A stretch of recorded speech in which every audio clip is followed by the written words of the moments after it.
수요 예배를 통해 우리에게 주시는 하나님의 말씀은 마태복음 28장 16절에서 20절까지의 말씀입니다. 제가 가진 성경으로는 신약 성경 52면쯤에 있습니다. 11 제자가 갈릴리에 가서 예수께서 지시하신 산에 이르러 예수를 배웁고 경배하나 아직도 의심하는 사람이 있더라.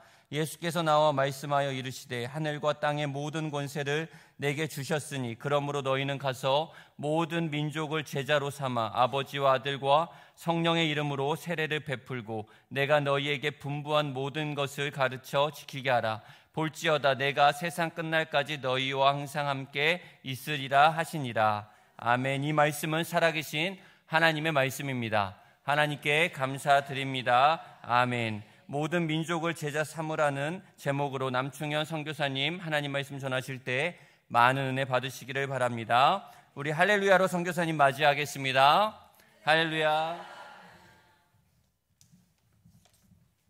오늘 함께 예배드리는 사랑하는 화독교회 모든 성도님들, 그리고 사정상 이 자리에는 안 계시지만은 삶의 현장에서 계시는 우리 모든 지체들에게도 하나님의 풍성하신 은혜가 함께 하시기를 바랍니다. 조지아, 그루지아거든요. 옛날 그 이름은. 그루지아에서 선교 사역을 하는 우리 부부를 위해서 기도해 주시고 또 후원해 주셔서 진심으로 감사드립니다. 작년 24년 12월까지 터키, 바로 그루지아, 이 조지아 옆 나라가 터키거든요. 터키에서 사역을 했었고 터키 셀축 에베소 교회 사역을 마무리를 지었습니다. 그래서 거기 교회의 현지인 목사님 헤디에, 그리고 우리 교단 선교사님 한 가정, 한 싱글 목사님, 이렇게 세 분에게 그 교회 사역을 임계를 마쳤습니다. 하지만 조금 사역이 남아 있어서 부분적으로 그 지도자 후원하는 거하고 그 건물이 있는 교회거든요. 그래서 건물 명의가 제 이름으로 되어 있는데, 물론 우리 교단 소속의 건물입니다. 그것을 터키 사정상 이제 선교사 이름으로 되어 있는데, 그걸 이제 새로 인계받은 선교사님에게 인수하는 것은 그곳 현지 준비가 되면은 바로 가서 이제 마칠 계획입니다. 이 두 가지가 아직 남아 있습니다. 저희는 조지아에서 어떤 사역을 하냐면은 언어가 통하는 사람들이 있습니다. 조지아는 터키어를 쓰지 않고 자기들의 문자, 언어가 따로 있거든요. 그런데 그 옆 나라가 아제르바이잔입니다. 아제르바이잔하고 터키하고는 사촌지간이고, 그리고 같은 언어입니다. 약 80 내지 90%가 같아서 이분들이 약 40만 명이 있습니다. 제가 살고 있는 트빌리시 주변에도 굉장히 많거든요. 그래서 지금 함께 사역을 하려고 하는 그 사가레조라고 하는 조금 수도에서 떨어진 곳에 센터가 있는데, 그 주변에도 이분들이 많아서 일단은 바로 사역할 수 있는 부분은 하고요. 조금 아까 말씀드린 그 센터 사역하고, 그리고 현지인 교단 목사님하고 지금 사귀고 있는데, 이제 그분들 교단 도와주는 일, 이런 일을 하고 있고, 지금 언어를 배우고 있는 일을 하고 있습니다. 저희는 아들 둘이 있는데 지난 2년 전에 결혼을 했습니다. 그래서 그 중에 하나가 딸을 낳았어요. 그래서 손녀가 생겨서 지난 3월에 낳았는데, 그러니까 2개월이 됐네요. 60일이 됐으니까요. 그래서 그 아이도 보고 얼마나 예쁜지 모릅니다. 오늘 본문은 예수님께서 부활하셔서 승천하시기 전에 40일 동안 제자들과 함께 지내면서 하신 말씀 중에 마지막 유언과 같은 그런 말씀입니다. 예수님의 유언, 예수님의 지상 명령은 오늘 말씀인데, 한마디로 하면은 제자를 삼으라입니다. Make disciples. 그러니까 이게 대전제예요. 그리고 여기에는 오늘 말씀이 여러 가지가 있는데 3가지 부수적인 명령이 나옵니다. 그 첫 번째가 가라는 거예요. going. 두 번째가 삼위일체 하나님의 이름으로 세례를 주라. 웹타이징이고, 그리고 세 번째가 지키도록 가르치라. 티칭입니다. 요 세 가지는 부수적으로 해야 될 일들입니다. 근데 대전제는 가서 제자를 삼으라는 겁니다. 그리고 이 지상 명령을 수행할 때 주어지는 약속이 부수적으로 하나 더 말씀하셨는데, 내가 세상 끝날 때까지 항상 너희와 함께 하겠다고 약속을 하십니다. 그러니까 너는 혼자가 아니다. 걱정하지 말아라. 그리고 내가 함께 하겠다. 오늘 수요일 이 아침에 우리가 아마 이 말씀을 여러 번 들으셨을 거예요. 저도 여러 번 설교를 했는데 다시 한번 이 명령, 이 약속을 마음에 되새기는 그런 시간 되시기를 주님의 이름으로 축원합니다. 저는 선교지 파송을 받던 25년 전에 처음으로 유언장을 작성을 했습니다. 그리고 지금까지 여러 번 이 유언장을 고쳐왔어요. 몇 년마다 고치는 적도 있고 거의 1년에 한 번씩 생각을 했습니다. 제 유언장에는 아들이 둘 있다고 했잖아요.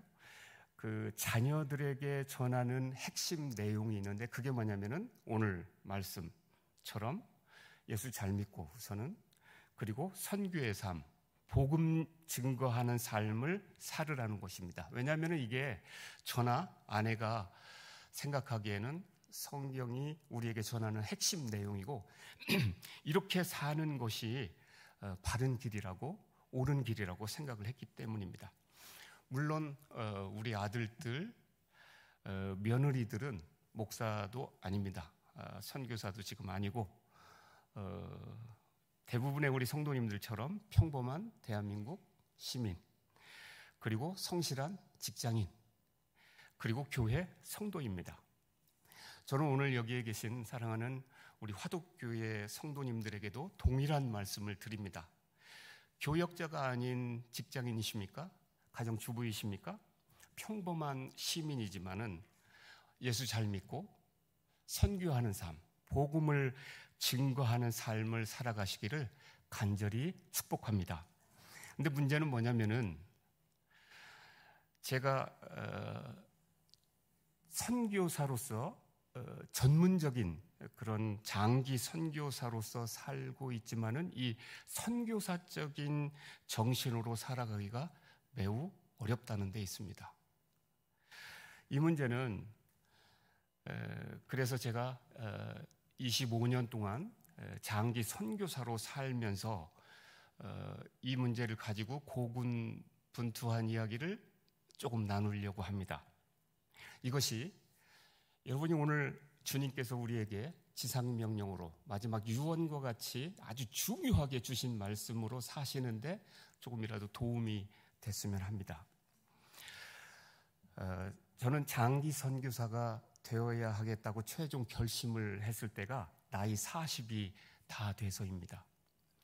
저는 일반 대학교와 그리고 장로의 신학대학교 신학대학원을 졸업했습니다. 그리고 비교적 대형 교회인 천안중앙교회 그리고 서울의 장석교회에서 부교역자로 약 10년간 목회 훈련 그리고 교회 사역을 했습니다. 이 사역을 마칠 즈음에 제가 국내 목회를 포기하고 장기 선교사로 헌신하는 저로서는 이제 큰 결단이었습니다. 근데 한 가지 더 큰 욕심이 생겼어요. 뭐냐면은 이왕에 내가 거의 은퇴할 때까지 장기 선교사로 살아가는데 잘해보자. 그래서 세계 선교 역사에서 가장 규모가 있고 체계적이고 사역을 잘하는, 그러니까 선교사가 한번 들어가면은 장기적으로 오래 있는 그런 선교단체를 찾았습니다. 제가 선정을 한 게 당시 영국에 본부가 있는 WEC 웩 국제선교회입니다. 그래서 우리 가족은 이 웩 국제선교회에 조인을 합니다. 그래서 뉴질랜드 훈련센터에서 영국 본부에서 1년 6개월 동안 훈련을 받았습니다. 아이들 아주 조그만했을 때 같이 가서 이제 훈련을 받은 겁니다.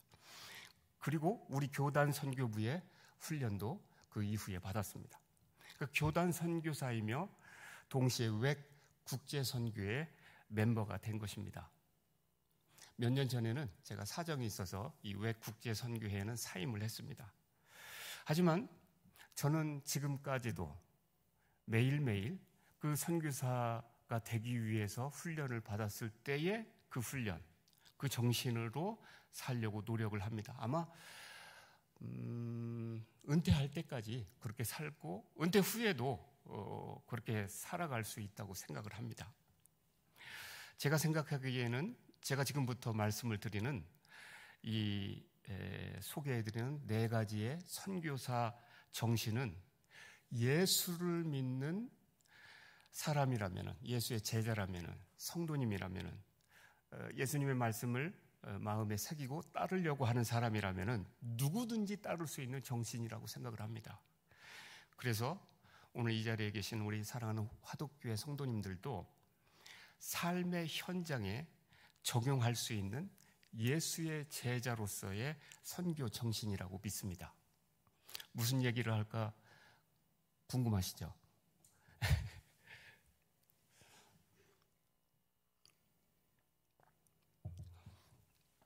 선교 정신 첫 번째는 믿음입니다. 믿음을 페이스라고 하는데 페이스 미션이라고 합니다. 그래서 들어보신 분도 있을 수 있습니다. 혹시 읽어보신 분도. 이것은 이 믿음은 선교사의 삶에, 그러니까 실천하는 그 장에 요구되는 믿음을 얘기하는 거예요. 너 예수 믿니? 했을 때 그 믿음 말고 믿음으로 살아가는 것, 그거 지금 이야기를 하려고 합니다. 이것은 첫 번째는 나의 모든 필요를 공급하시는 분은 하나님이시다라고 믿는 거예요. 오직 주님만이 내 필요를 공급해 주시는 분이다라고 믿는 그 믿음을 얘기하는 겁니다. 그래서 저는 저 나름대로 지금 하는 거예요. 들으시면서 이제 나는 이렇게 응용하면 되는 거구나 라고 생각을 하시면 되는 거예요.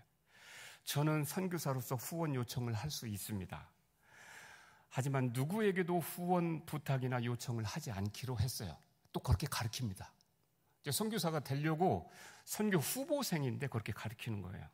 그래서 지난 25년을 그렇게 지냈습니다.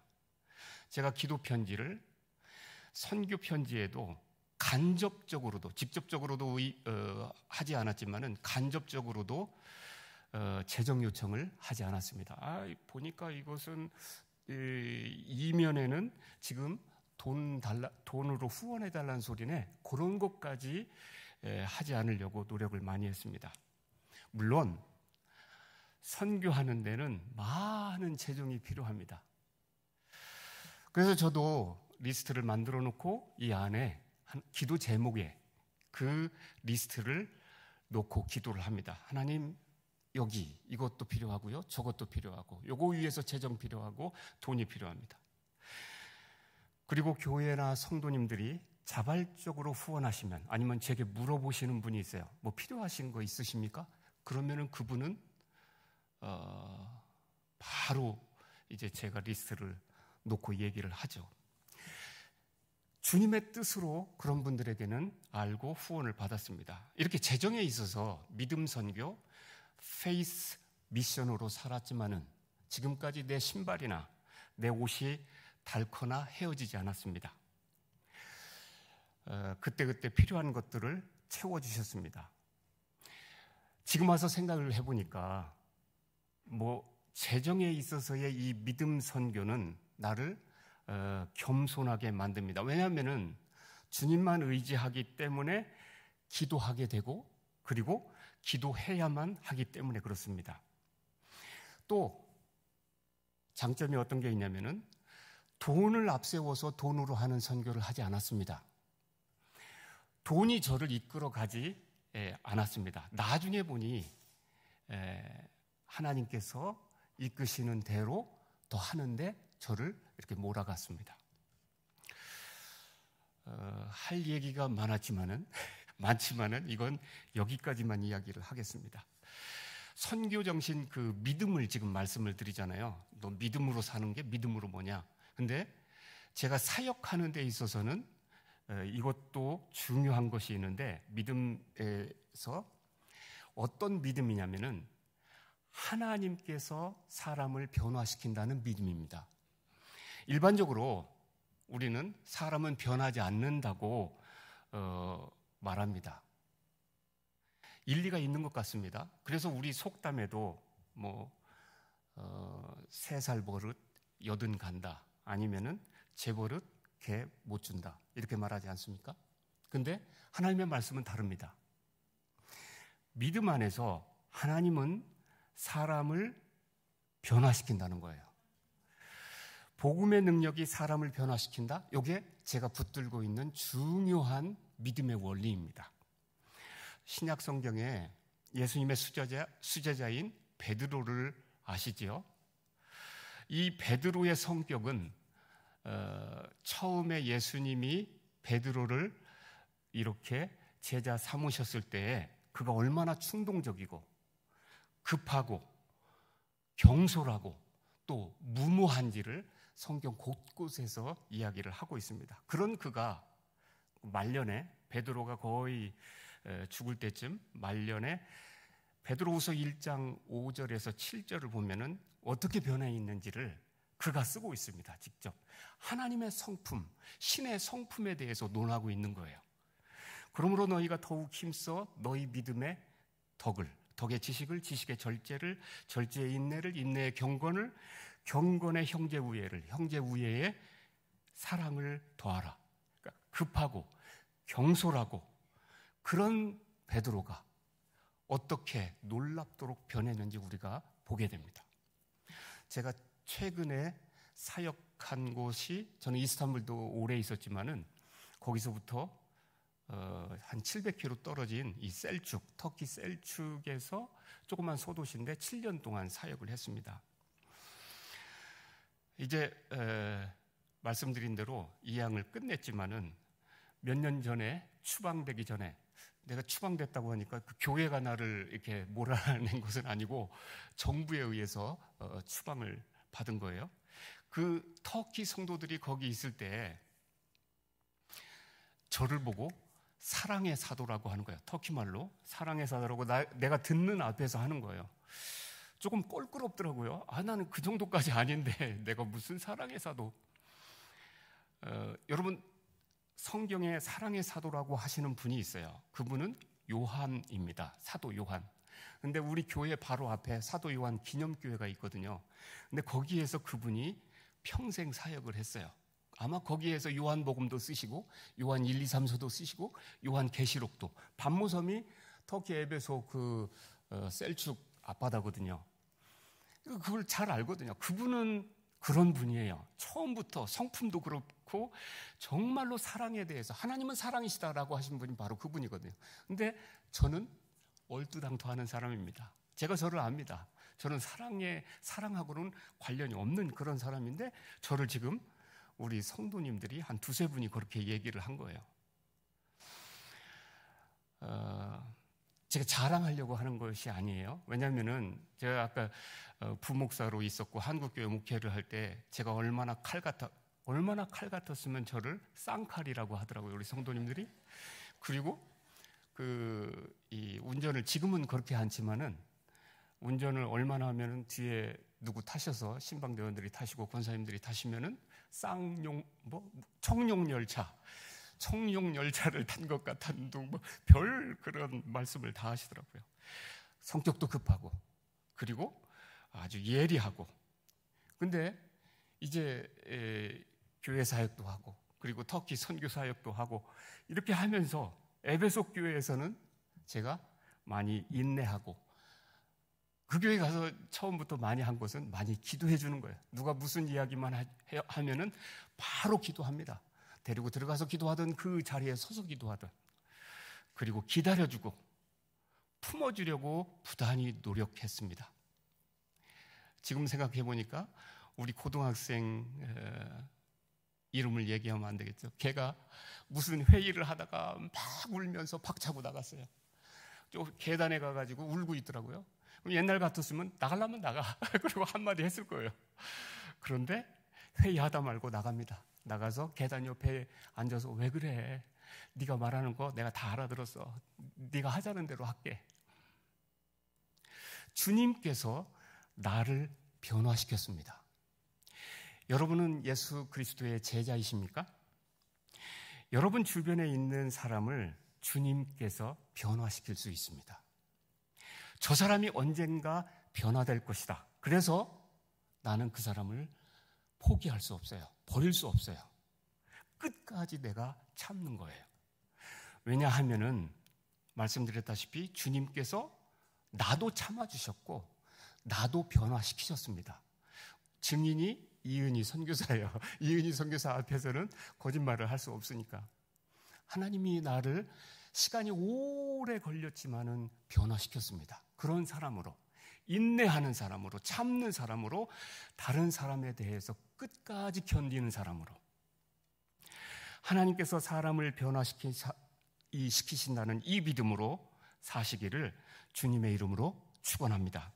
이것이 제자의 선교정신 첫 번째 믿음입니다. 우리는 하나님께서 사람을 변화시킨다는 것을 믿습니다. 아멘.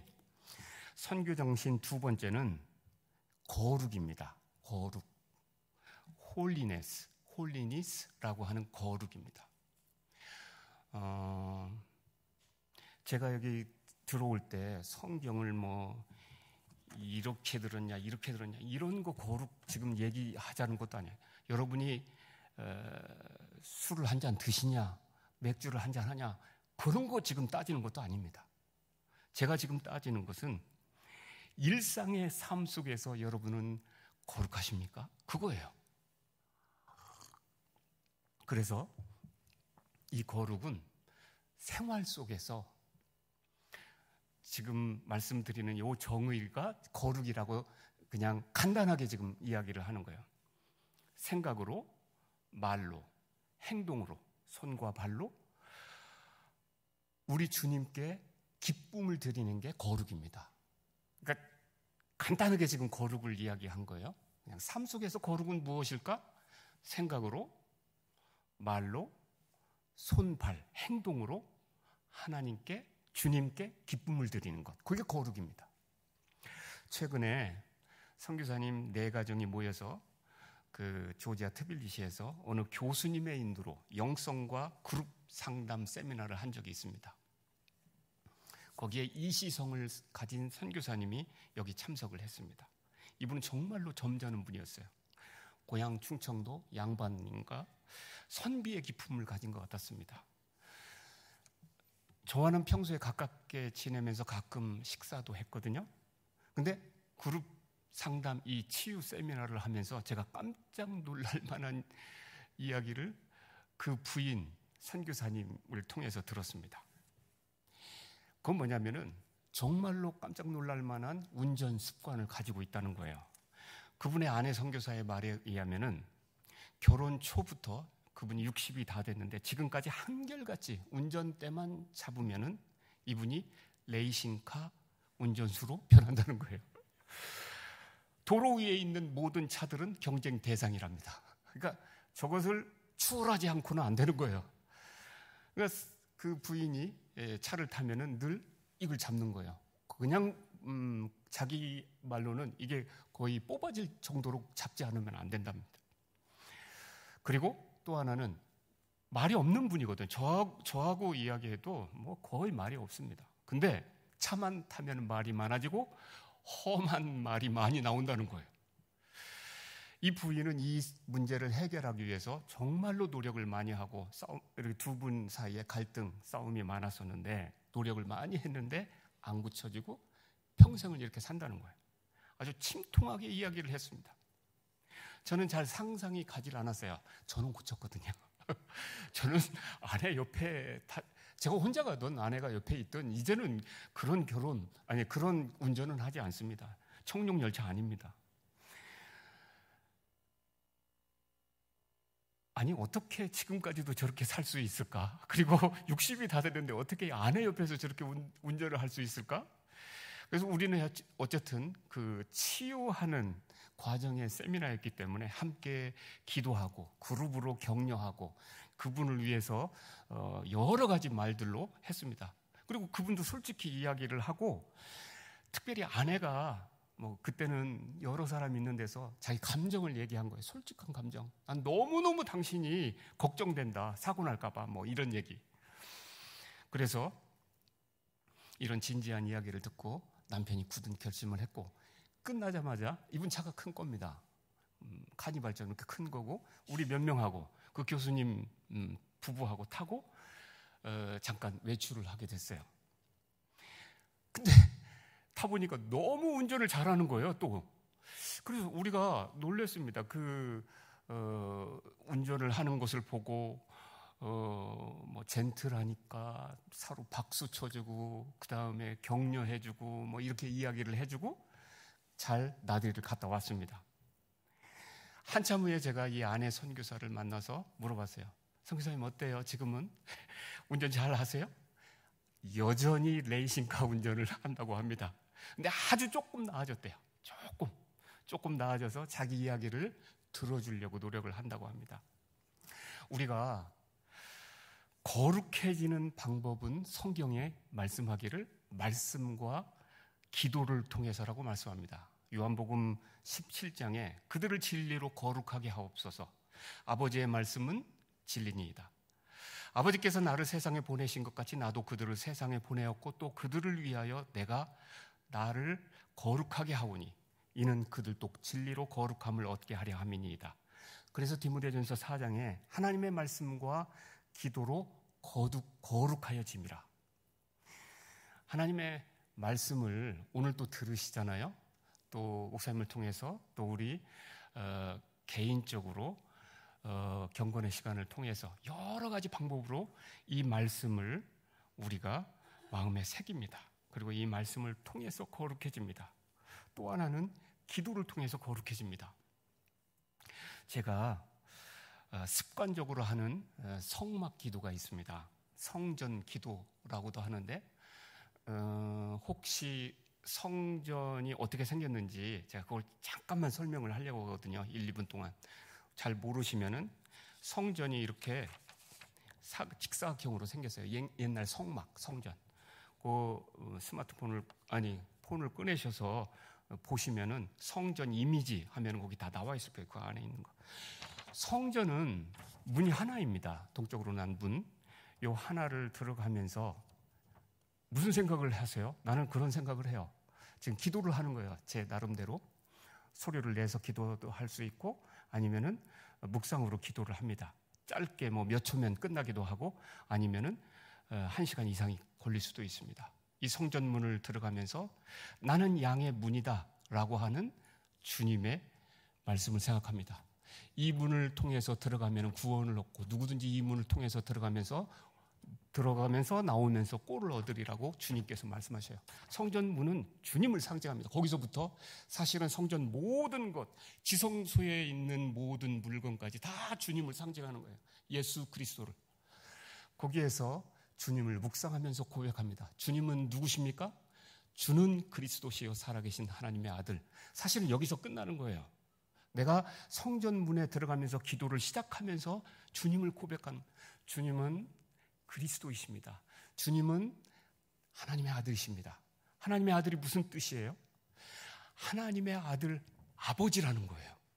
그 그리스도가 내 안에 있고 내가 그리스도 안에 있고 그리스도가 내 안에 있으면은 둘이 동일시라고 하거든요. 이걸 주님은 내 안에, 내가 주님 안에, 나는 하나님의 아들이에요. 자녀예요. 나의 지금 정체성, 신분, DNA가 바로 문을 들어오면서 상기가 되는 거예요. 내가 누구예요? 하나님의 아들이에요. 내가 누구예요? 하나님의 자녀예요. 하나님의 딸이에요. 하나님은 나의 아빠, 아버지예요. 내가 의령남씨라고 해서 난 귀족 출신이거든요. 그거 상관없어요. 그거보다 훨씬 더 우리 사돈 보니까 전주이시더라고요. 왕족이더라고요. 그것보다 더 위예요 지금. 그 만왕의 왕이신 그분이 내 아빠 아버지예요. 저기 들어오면서 바로 내 정체성을 고백합니다. 그리고 내가 하는 일이 뭐예요? 그리스도의 삼중직이 내 일이에요. 그리스도의 삼중직은 왕으로서, 그리고 제사장으로서, 선지자로서, 이 세 가지 일이 내 일이에요. 그러니까 내가 하는 일이 바로 거기서 생각이 나는 거예요. 맞아, 나는 이 세 가지 일을 하는 하나님의 사람이야. 나의 임무는 이거야. 그래서 다 들어오면은 번제단이 있어요. 처음에 번제단은 동물을 각을 떠서 번제를 드리던, 제사 드리던 그곳입니다. 그곳에서 내 자아를 주님께 드리는 거예요.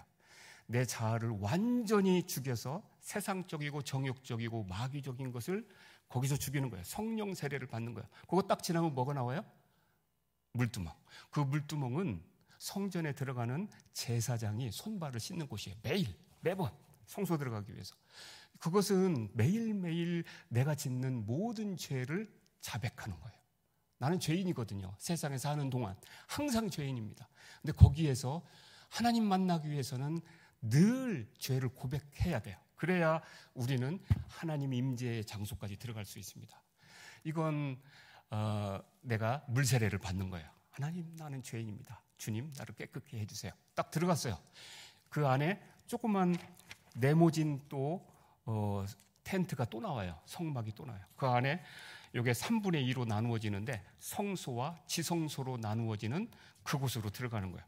성소로 들어가면 오른쪽에 뭐가 있냐면은 떡상이 나옵니다.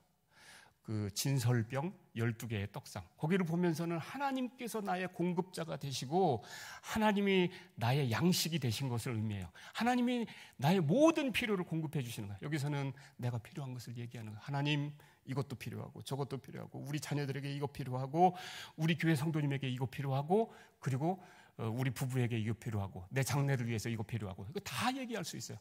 이쪽으로 돌아서면은 왼쪽에 7개의 금 등대가 있습니다. 7개의 금 등대는 교회와 완벽한 하나님의 나라를 상징합니다. 교회를 위해서, 하나님의 나라를 위해서 기도하는 거예요. 하나님이 이 땅에 세운 그 교회를 위해서, 하나님 나라를 위해서.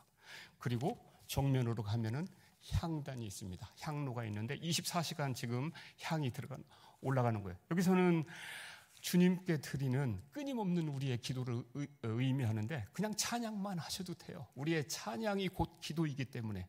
그리고 주님 묵상만 해도 됩니다. 이게 향단의 의미예요. 이제 문을 열고 안으로 들어가요. 3분의 1 방. 들어가면 딱 하나 있습니다. 언약궤가 있어요. 그죠? 그 언약궤는 하나님의 임재를 상징하는 장소예요. 시은소라고 합니다. 이 두 그룹 사이에 우리 주님이 임재하시는 거예요. 이 언약궤에는 3가지 물품이 들어가 있어요. 첫째는 십자가 돌판입니다. 하나님 사랑과 인간 사랑, 사람 사이의 사랑을 적고 있는 이 사랑의 하나님을 의미해요. 하나님은 사랑이시다. 사랑의 하나님. 그 옆에는 만나 항아리, 우리의 생명의 공급자 되시는, 우리의 필요를 공급하시는 예수 그리스도를 의미합니다. 그리고 아론의 쌍난 지팡이가 있는데 그것은 우리를 인도하시는, 섭리하시는 성령 하나님, 삼위일체 하나님을 의미하는 이 언약궤가 하나님의 임재, 하나님의 영광. 그래서 그곳에서 하나님을 만나고 기도하는 거야. 그 삼위일체 하나님. 이게 뭐 지금 제가 설명을 지금 2분은 넘은 것 같은데 사실은 이미지만 띄우면은 그냥 바로 들어가서 기도하는 거예요. 그 물품만 보면서 내가 무슨 기도를 해야 될지. 사랑하는 우리 성도님들, 예수를 믿는 제자시죠. 제자로서 여러분들의 매일의 삶 속에서 이 생각과 말과 행동으로 주님을 기쁘시게 하시기를 바랍니다. 그렇다면 하나님의 말씀과 기도로 부지런히 거룩을 훈련하시기를 주님의 이름으로 축원합니다. 선교의 정신 3번째는 희생입니다. 희생, sacrifice. 십자가 없이는 영광도 없습니다. 험한 십자가는 예수 제자의 비밀입니다. 그래서 교회에 와서 평안히 잘 믿다가 죽는다고 하는 것은 그건 잘못 믿는 거예요. 지금 잘못 아시는 거예요.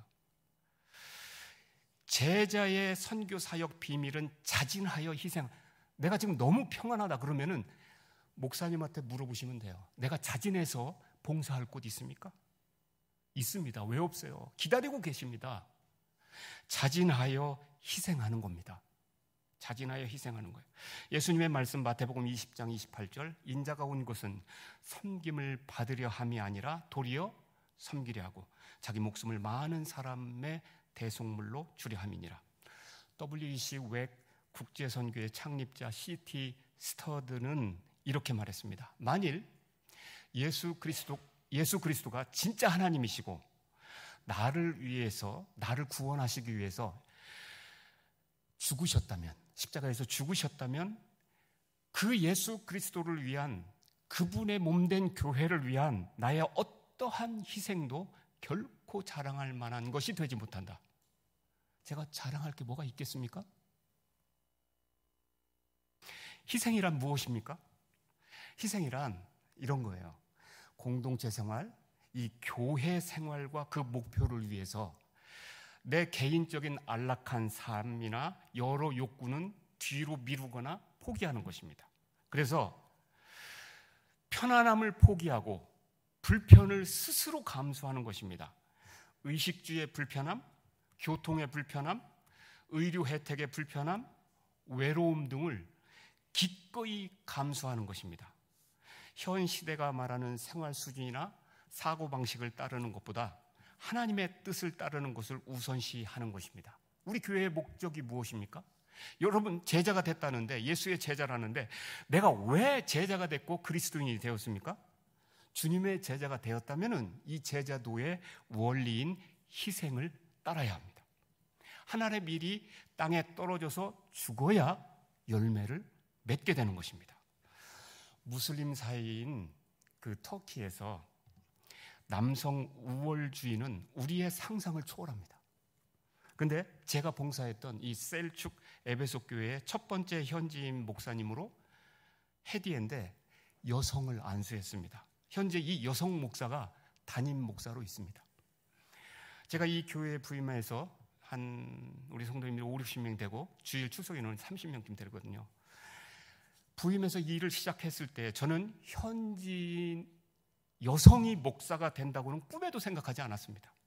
이 남성 우월주의의 무슬림 환경, 그것도 지방의 작은 교회에서 현지인 여성 성도 헤디에가 담임 목사가 된 것은 하나님의 특별한 인도하심이었습니다. 제가 이 교회 부임해서 처음 신방했을 때, 교인들을 방문했을 때 셀축 그 버스 정류장이 있거든요. 그 버스 정류장에서 큰 레스토랑, 터키 레스토랑을 남편과 함께 운영하는 매우 바쁜 식당 여주인, 그리고 교회는 생각날 때 가끔 나오는, 한 달에 한 번, 두 번 나오는 그런 성도였습니다. 저의 전임 선교사가 중병이 걸려서 교회를 갑자기 떠났습니다. 그래서 우리 부부가 이 교회를 맡아서 목회를 시작한 지 2-3달이 지났습니다. 이 헤디에가 어느 날 저를 개인적으로 찾아왔어요. 그리고 이렇게 말하는 거예요. 자기가 개인적으로 도울 일이 있으면은 무엇이든지 얘기해 달라는 거예요. 지금 제가 아까 말했잖아요. 자발적으로 지금 헌신하고 희생하는 거예요. 목사님한테 찾아와가지고 저는 백지수표라고 생각을 했어요. 나한테 백지수표를 낸 성도가 드디어 생겼다.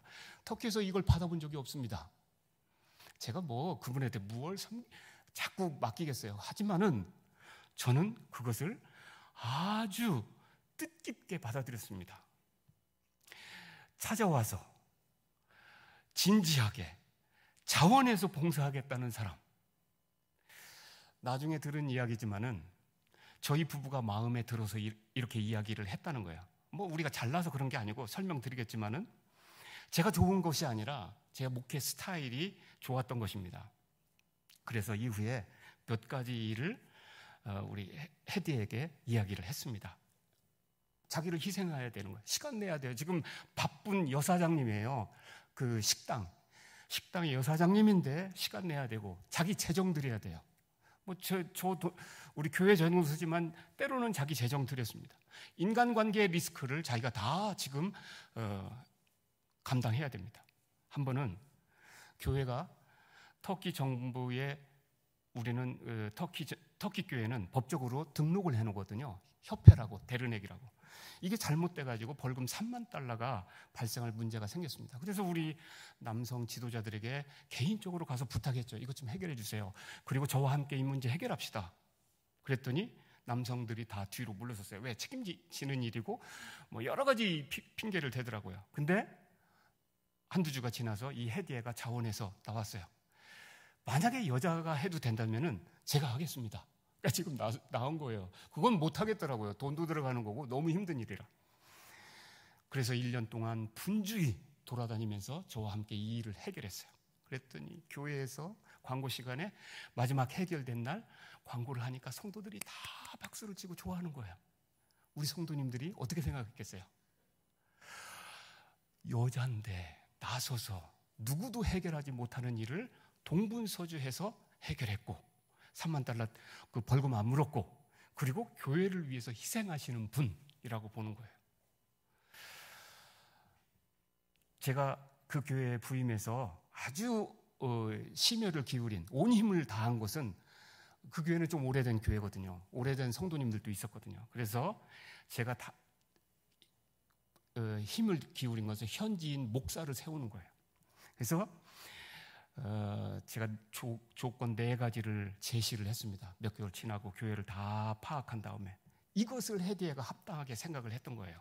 그게 뭐냐면은 첫째로 교회 내에서 인정하는 목사는 우리 교회 목사는 교회 내에서 인정하는 신학교 한 4가지가 있거든요. 비디오로 공부하는 거 어디 이스탄불에 가가지고 한 1년 공부하는 거 이런 게 있는데 이것을 어쨌든 마친 사람. 그 다음에 우리 교회 세례 교인들이 인준하는 사람. 그러니까 세례 교인들이 한 15명 되면 15명들이 아무런 토 달지 않고 예스 해준 사람.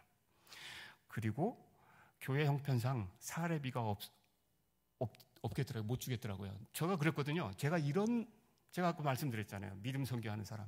제가 한국교회 제 사례비도 부탁하지 않은 사람인데 지금 현지인 사례비 부탁해서 그거 가져오겠어요? 좀 그런 생각이 처음부터 없는 사람입니다. 그 교회 처음 가니까 우리 성도님들 몇 분이 공공연히 이야기를 하더라고요. 제 귀에까지 들려온 게 당신은 사진 찍고 보고서 써서 선교 편지 써서 그 월급 받는 사람 아니냐는 거예요. 그래서 무슨 소리냐고 그럴 수도 있겠지만은 그런 사람 아니니까 지도자들만 들여놓고 얘기를 했어요. 지도자들한테 그런 사람 아닙니다. 저는 주님이 주시면 받고 아니면은 맙니다.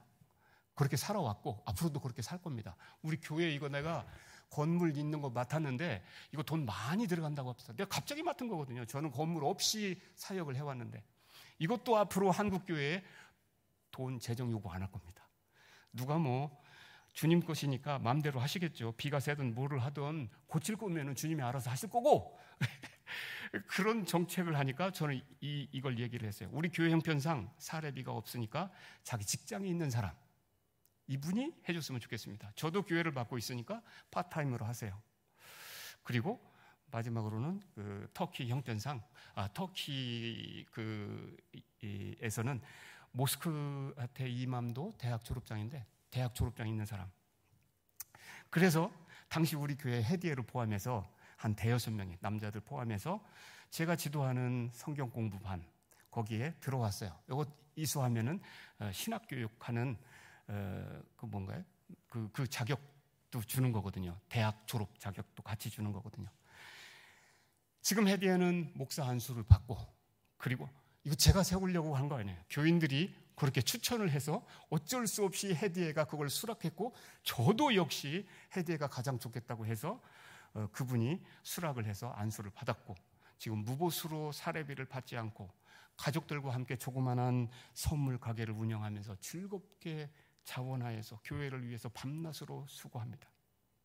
제가 선교 생활을 하면서 정말로 뿌듯하고 감사하고 그리고 주님께서 은혜 주셨다고 하는 게 바로 이런 현지인 지도자를 만났다는 거예요. 이런 성도님을 만났다는 거예요. 마지막으로 선교의 정신 네 번째는 교제입니다. 교제, 펠로우십입니다. 펠로우십. 믿음의 공동체 혹은 교회는 다양한 배경을 가진 사람들이 모이는 곳입니다. 이 교제, 펠로우십은 우리가 그리스도 안에서 한 형제, 한 가족이 되었다는 것을 실천하는 거예요. 그러니까 예수 그리스도 안에서 우리가 하나 되었다는 것은, 여기 그런 분은 없는 것 같은데, 국적, 민족, 교파, 아니면 기타 다른 여러 가지 편견을 극복해야 되고, 아니면 거부하고 연합해서 하나 되고 사랑하는 것을 의미합니다. 그래서 요한복음 13장 1절에 유월절 전에 예수께서 자기가 세상을 떠나 아버지께로 돌아가실 때가 이른 줄 아시고 세상에 있는 자기 사람들을 사랑하시되 끝까지 사랑하시니라.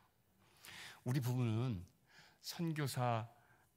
터키 선교사 초기에 수년 동안 여러 나라에서 온 선교사님들과 함께 대여섯 가정이 섞여서 구역, 그러니까 스몰 그룹을 만들었습니다. 그래서 거기에서 소그룹 활동을 하면서 지속적인 교제를 했습니다.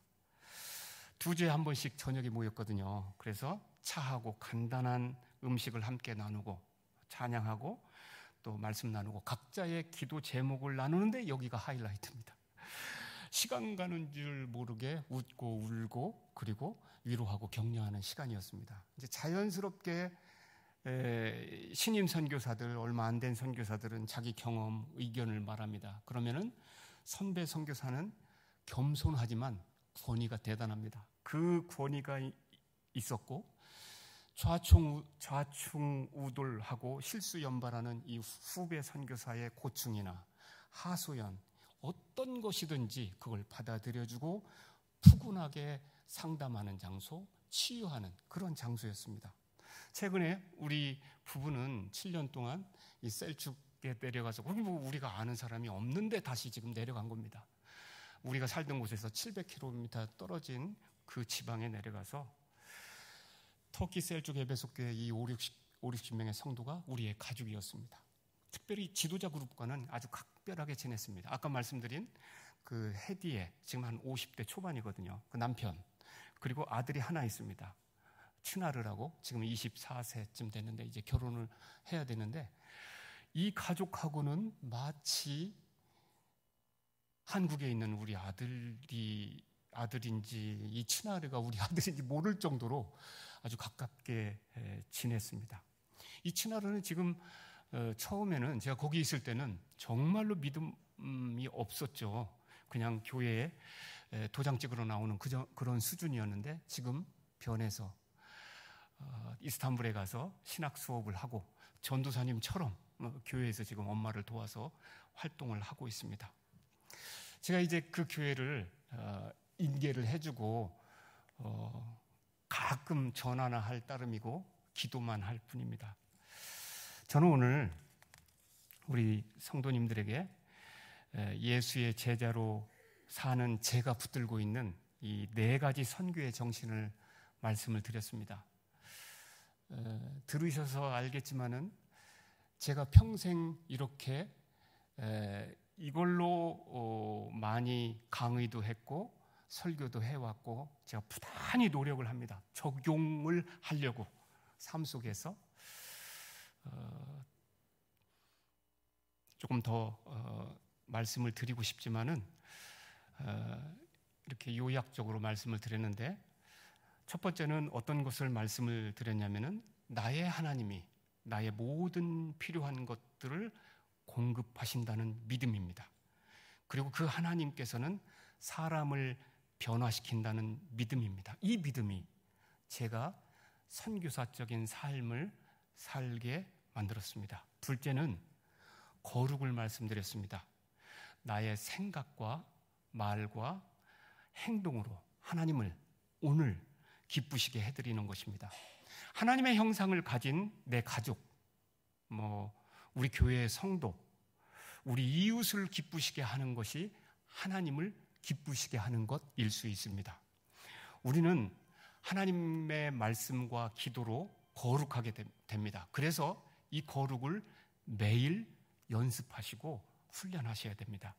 셋째는 희생입니다. 하나님이신 예수 그리스도께서 나를 구원하시기 위해서 십자가에서 친히 자기를 희생하셨습니다. 그렇다면 내가 이 주님과 교회와 하나님 나라를 위한 봉사와 어떠한 희생도 나는 달갑게 감당할 수 있습니다. 자원하여서 기쁜 마음으로 그리고 기도하면서 고난과 희생에 동참해야 합니다. 넷째는 교제입니다. 우리 주님께서 세상에 있는 자기 사람들을 사랑하시되 끝까지 사랑한 것처럼 교회 공동체 내에서 형제와 자매 사랑하기를 힘쓰는 것입니다. 어떤 편견도 극복하고 끝까지 품고 격려하고 위로하는 가족 공동체, 예수 안에서 하나 된 공동체를 이루기 위해서 최선을 다해야 합니다. 이러한 선교 정신으로, 이러한 예수님의 제자로, 이러한 제자를 삼는 제자로 살아가는 저와 여러분이 되시기를 주님의 이름으로 간절히 축원합니다. 아멘. 기도하겠습니다. 전능하신 하나님 아버지, 오늘 우리 주님께 존귀와 영광과 감사와 찬양을 올려드립니다. 주님께서 우리에게 주신 지상명령을 다시 마음에 새깁니다. 우리에게 복음 전하고 제자 삼으라는 선교 사명을 주셨습니다. 생활 현장에서 선교 사명을 감당하기 위하여 기본 원리 기둥과 같은 선교 정신들을 오늘 다시 듣게 하셔서 감사합니다. 주님, 오늘 들은 선교 정신들을 위해서 기도합니다. 우리 한 사람 한 사람이 믿음의 반석 위에 서도록 도와주시옵소서. 그리고 말씀과 기도로 매일 거룩을 훈련하도록 은혜를 주시옵소서. 나아가 기도하는 가운데 자원하여 희생할 수 있도록 능력을 베풀어 주시옵소서. 마지막으로 주의 몸 된 공동체와 교회가 하나 되도록 교제하는데 최선을 다하도록 도와주시옵소서.